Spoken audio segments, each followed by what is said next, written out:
Gunna, we see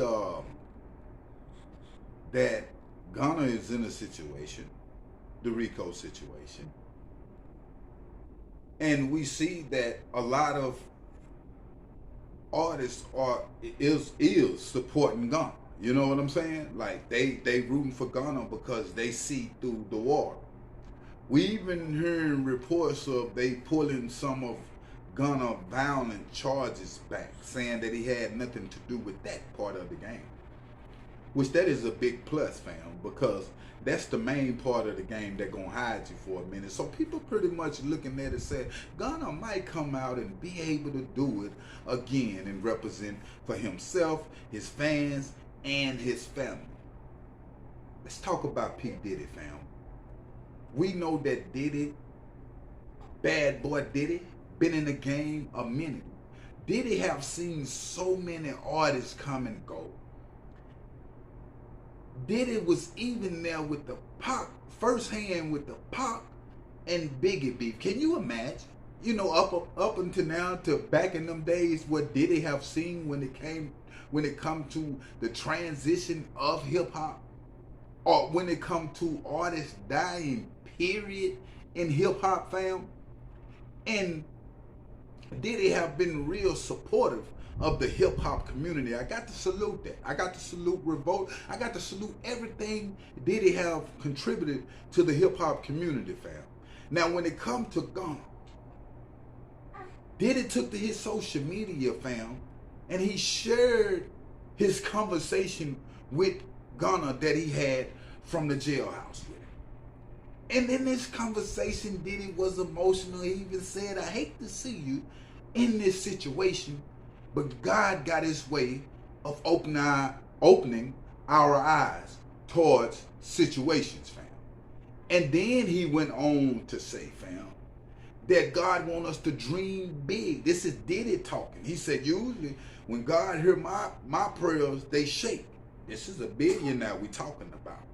And he's saying God want us to dream big. And I just heard another preacher say this himself. And I do dream big, but I needed to hear it again, fam. Because that way you know that it's the Most High. When you dream big and it happens, it make you know, oh, that's God done. Not dreaming for no water or asking for water or food or nothing that you might get. Something that's big that you think that can happen will draw you closer to the Most High, other than some stuff that just some regular need stuff. Now, at the end of the day, for Diddy to say all this about God to Gunna, this is a billionaire we talking about that's been in the game. See, the thing is, once you get older, fam, I keep saying it, we know Diddy wouldn't even talk like this back in his prime. You start to realize and count your blessings. You start to realize and count your steps. So you can tell the YGs like Gunna, hey man, look, do it this way and it'll work for you. You got a lot of OGs in the game that's still pouring poison into these rappers, fam. That's in Diddy position. Or an OG out here in the streets that's letting these YGs crash out and not even telling them about the Most High, and you know that's who that rapper gonna need at the end of the day.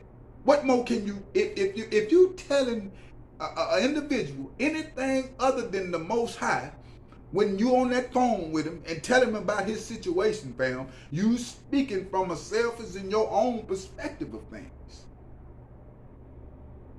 God speak through other people.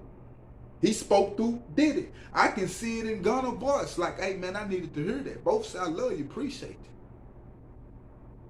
So for Diddy to come through like that, fam, I got to salute that. I'm thinking Gunna is coming home, like I'm saying. Some other violent charges, they saying that they letting it go because they figure he don't have nothing to do with that. So he might have to face some more little charges, but at the end of the day, it's all about coming home. What you gonna do when you get out? You feel me? Is you gonna stay out? It's just like everybody can get some money, is you gonna keep the money. I'm learning everything is about keeping now. We can get a lot of stuff in this world, but can you keep it?